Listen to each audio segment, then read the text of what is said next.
안녕하십니까. 신의 한수의 신의식입니다. 트럼프 대통령이 29일 방문을 하고요. 30일 날 DMZ를 시찰할 예정입니다. 근데 이 언론들이 말이죠. 어디서 들은 얘기인지 몰라도 DMZ에 가서 김정은을 만날 거다 이런 헛소리를 퍼뜨리고 다니고 있어서 트럼프 대통령의 심기가 아마 불편할 것 같습니다. 정말 정방은 잘 지켜지고 있는지 또 미군들은 잘 있는지 아마 격려할 것 같은데 거기서 김정은을 만난다니요. 이건 말도 안 되는 거죠. 예. 도둑놈이 잘 들어오나 안 들어오나 이렇게 감시하려고 하는데 그 자리에 가서 도둑놈과 악수하고 도둑놈한테 돈 주는 거랑 똑같은 겁니다. 이거 정말 이해할 수 없는 일을 지금 우리 언론들이 풀고 있는데 이 진상 알아보겠습니다. 이와 관련해서 전옥현 전 국정원 제1차장님 모셨습니다. 안녕하십니까. 예. 안녕하십니까. 예, 경계태세를 잘하고 있는지 확인하러 가는데 언론들은 거기서 김정은 만날 거다. 이 도둑놈이 들어오는지 안 들어오는지 보러 가는 건데 예, 가서 도둑놈이 오니까 악수하러 간다. 뭐 이런 식으로 지금 언론들이 어처구니 없는 기사를 쏟아내고 있습니다. 예. 그러니까 이제 이번에 트럼프 대통령이 이제 서울을 굉장히 참 어렵게 오잖아요. 예, 이렇게 와가지고 29일 날 오후에 도착을 해서 30일 날 문 대통령하고 정상회담을 하고 그리고 이제 판문점까지 DMZ까지 가가지고 시찰을 하고서 이제 다시 미국으로 이제 돌아가려는 그런 큰 일정은 그렇게 되어 있는 것 같은데요. 네. 특이할 만한 점은 과거에도 이제 미국 대통령이 와서 DMZ를 방문한 적은 있어요. 네. 그런데 이제 연설한 적은 단 한 번도 없거든요. 근데 이번에 이제 사상 처음으로 만약에 사실이라면 사상 처음으로 트럼프 대통령이 이제 연설을 하게 됩니다. 그러면은 시기적으로 볼 때 과연 이제 DMZ 방문하는 것은 네. 예를 들어서 2017년도 11월 달에 트럼프가 이제 그때 서울에 왔는데 그때 기상 때문에 가려다가 이제 취소가 된 적이 있어요. 됐죠. 예, 저도 기억이 나는데 그때 가려다가 취소된 그 DMZ 방문을 이번에 한다는 거예요. 예, 예. 그래서 이제 간 김에 연설한다. 그러면은 지금 현재 미국 간에 이 핵협상이 이제 교착 상태에 빠져 있고 또 남북 간에도 잘 안 되고 있으니까 무슨 메시지를 주려고 이제 연설을 한다. 일면 그렇다게 보여요. 그런데 예. 메시지는요. DMZ 가서 줘야만 하는 메시지가 아니고 여기 서울에서도 얼마든지 문재인 대통령하고 정상회담 하잖아요. 그렇죠. 그 정상회담을 통해서 더 준엄한 메시지도 줄 수 있고 예, 예. 미국에 오기 전에도 줄 수 있고 가서도 줄 수 있고 언제든지 줄 수 있는 거예요. 네, 네. 그러면은 지금 상황적으로 볼 때 트럼프 대통령이 DMZ 가갖고 지금 무슨 연설을 하겠다는 겁니까? 그러니까요. 연설을 하려면 지금 김정은이가 뭡니까? 지금 이 하노이 회담에 실패된 이유로 지금 미국하고 말하자면 미국이 가지고 있는 빅딜 자료를 안 받겠다. 그리고 핵 무기는 포기할 생각이 없다. 이걸 노골적으로 지금 강력하게 표시하고 있는 거 아니에요? 네, 그렇습니다. 그러려면 DMZ에서 준 메시지는 무거운 메시지가 돼요. 예, 예. 그리고 절대 용납하지 않겠다. 절대 도발하면 그냥 가차없는 응징을 하겠다. 예, 예. 이런 아주 엄중한 대북 군사 압박이 한 80%는 담기고 예. 이런 걸 피하려면 당신 말이지 김정은이 제대로 비핵화 평화협상에 나와서 실질적인 비핵화 조치를 보여줘야 돼. 그러면 내가 당신들 잘 살게 잘 도와줄 거야. 이런 메시지를 줘야 되는데 과연 군사적인 압박의 중심이 있는 그런 메시지를 트럼프가 주겠느냐. 제가 보기에는 그건 어렵다. 이렇게 어렵죠. 봅니다. 그래서 이번에 DMZ 방문 자체는 뭐 괜찮으나 거기서 연설까지 하는 것은 이러한 연설 내용이 북한에 대한 그 최대한의 압박 거기에 초점이 맞춰지지 않고 달래거나 설득하는 메시지를 주려면 그냥 안 하는 것이 더 낫다. 이런 생각이 듭니다. 예. 아니 게다가 거기서 김정은이를 만난다. 미국 정상회담이 있을 거다. 이렇게 언론들이 막 흘리고 있어서 너무 어처구니가 없어요. 그러려면 미국은 상당히 준비해야 되고 대화 내용이라든가 의제라든가 여러 가지를 준비해야 될 텐데 쇼를 하려고 지금 국민들을 속이는 거 아니겠습니까? 야, 이렇게 미국과 북한이 잘 지내고 있고 DMZ에서도 만나려고 하고 있고 우리가 잘하고 있고 사실은 된 게 하나도 없지 않습니까? 북핵이 포기됐습니까? 북한의 남침 야욕이 뭐 없어졌습니까? 계속 그대로 북한은 남침 야욕 하려고 하는 것이고 핵은 그대로 있는데도 불구하고 계속 장밋빛 환상을 심어주려고 하는 이 썩은 언론 이거 정말 문제입니다. 그러니까 지금 현재 지난 1년 내내 우리가 이제 혹시나 이번에 한번 기다려보지 한번 믿어보지 해가지고 이제 정상회담 국면을 쭉 지켜본 거 아니겠어요? 작년 3월에 특사가 간 이후 이제 6월이니까 1년 3개월 동안을 우리가 지켜봤잖아요. 예. 결과가 뭡니까? 김정은이가 얘기하는 핵을 없애겠다는 게 북한이 가지고 있는 핵 이게 아니고 미군이 가지고 있는 핵까지도 없애라는 얘기구나. 이제 우리가 다 알게 됐잖아요. 그러니까 지난 1년 동안 우리가 속아 넘어갔다는 걸 이제 알아요.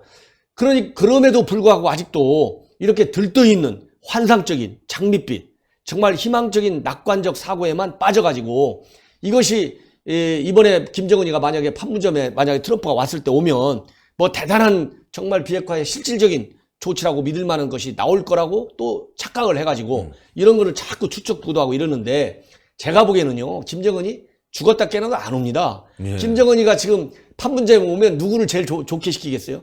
문재인 정부하고 저 트럼프 정부만 좋게 시키잖아요. 예. 김정은이가 미국 정부하고 한국 정부한테 지금 받아갈 선물이 있습니까? 없죠. 그럼 김정은이가 정상적인 사람입니까? 아니죠. 그런데 왜 김정은이가 바보가 아닌데 이번에 이 DMZ까지 와서 정상회담을 하겠냐고요. 생각을 해보십시오. 이해 안 되는 그러면 김정은이가 오려면 왜 오겠어요? 또 한 번 리얼리티 쇼하고 오는 거예요. 그렇죠. 네. 거기에 우리가 또 한 번 놀아나자 이겁니까? 그래서 이 언론에서 뭐 쓰는 거 전문가들이 얘기하는 건 자유죠. 그러나 우리가 지금 이 시점에서 가장 중요한 것은 이렇게 전문가들이 이 잘못된 편향된 생각으로 그야말로 전문성을 가지고 제대로 논평을 해야죠. 전망을 하고 예. 그렇게 하지 않으면 제가 왜 이런 말씀을 드리냐면 저도 뭐 전망이 틀릴 수가 있겠죠.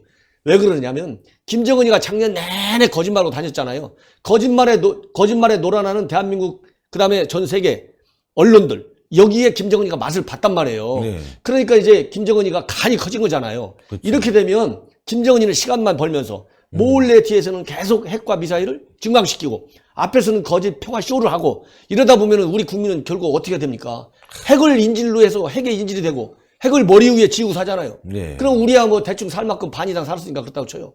우리 자식들을 누구한테 맡기겠습니까? 네.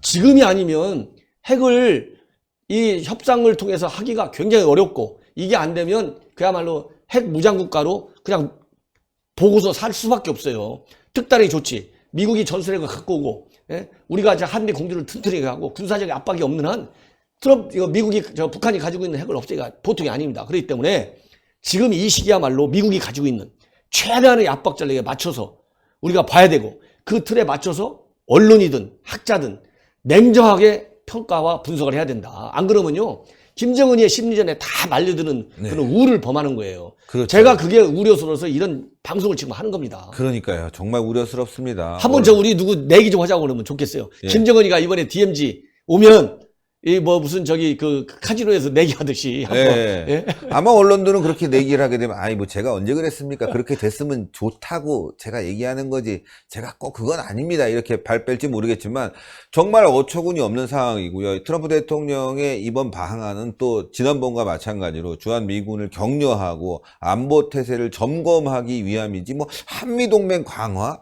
이건 조금 좀 아닌 것 같고 말이죠. 지난번에는 말이죠.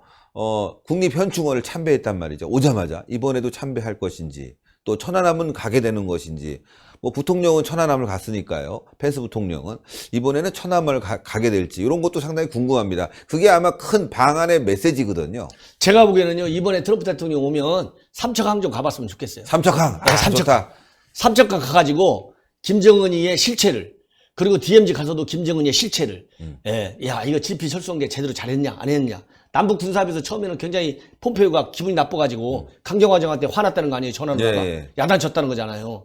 근데 나중에 미 국방부에서 그냥 마지못해갖고 뭐 지지한다 이렇게 한마디 했는데 야 내가 미국 정부가 남북 군사합의를 잘한 게 지지한 게 잘한 건지 안 잘한 건지 그거를 DMZ 갔을 때는 분명히 좀 보고 이번에 이게 이 북한 어선 이 기수 사건이 굉장히 일파만파 왜 한국 정부가 거짓말을 했는지 야 현장에 가서 현장을 보지 않으면 대답이 안 나오잖아요. 자유한국당 벤치 먹었는데 그러니까 벤치 거부당했는데 죄송합니다. 거부당했는데 트럼프 대통령이 나 거기 가보고 싶어. 도대체 간첩선이 어떻게 온 거야? 이게 도대체 철책은 어떻게 제거한 거야? 한번 가서 대한민국의 안보태세도 봐야 되겠어. 이랬으면 정말 좋겠습니다. 그래서 이번에 트럼프 대통령이 오면 그냥 한번 느닷없이 가는 것처럼 해가지고 본래 이 정상회담 할 때는요 인기와 또 이 여론몰이를 해서 깜짝 쇼를 해요.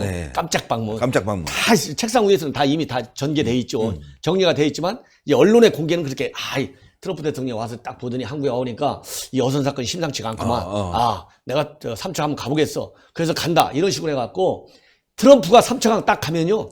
김정은이 아이고 겁먹어가지고 아이고 내가 빨리 핵 포기해야 되겠다 이렇게 생각을 돌변할지도 몰라요. 맞아요. 그러니까 뭐 비핵화 협상 실무 접촉하자 고위급 조치하자 사정하지 말고 삼척항 가서 중요한 대북 압박 메시지를 내는 것이 100배 만배 효과가 있다. 이런 걸 제가 저도 갑자기 생각이 났어요. 아, 저도 그렇습니다. 예. 제가 오늘 제목을 갖다가 예. 트럼프 대통령 DMZ 간다가 아니라 트럼프 대통령 삼척항 간다. 요거로 바꿔서 저희도 언론들도 막 지네 맘대로 쓰지 않습니까? 뭐 거기서 김정은 만난다고 하는데 저희도 삼척항 간다고 쓰는 게 뭐가 문제가 됩니까? 삼척가 가면 예. 뒤집어질 거예요, 김정은이. 맞아요. 아, 이제는 어선을 함부로, 그리고 어선 지도를 잘해야 되겠구나. 기관 나가기 전에, 고기 잡으러 가기 전에 엔진 다 점검하고 나가. 알았지? 고기도 좀 실어놓고. 그렇지. 이런 교육을 철저시켜갖고 이렇게 어설프게 어영부영 하다가 잘못하면 큰 코 다치는구나. 야, 미국이 이제 무섭구나. 트럼프가.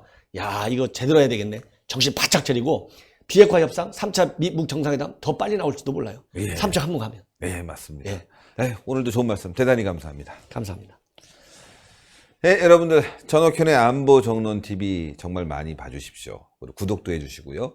자, 언론들은 DMZ 가서 김정은 만난다. 신의 한 수는 진짜 언론이니까 트럼프 대통령은 삼척항으로 간다. 이렇게 제목을 달면 되겠네요. 어떻습니까? 누가 잘못하는 거죠? 신의 한 수가 잘못합니까? 쓰레기 언론들이 잘못하는 겁니까?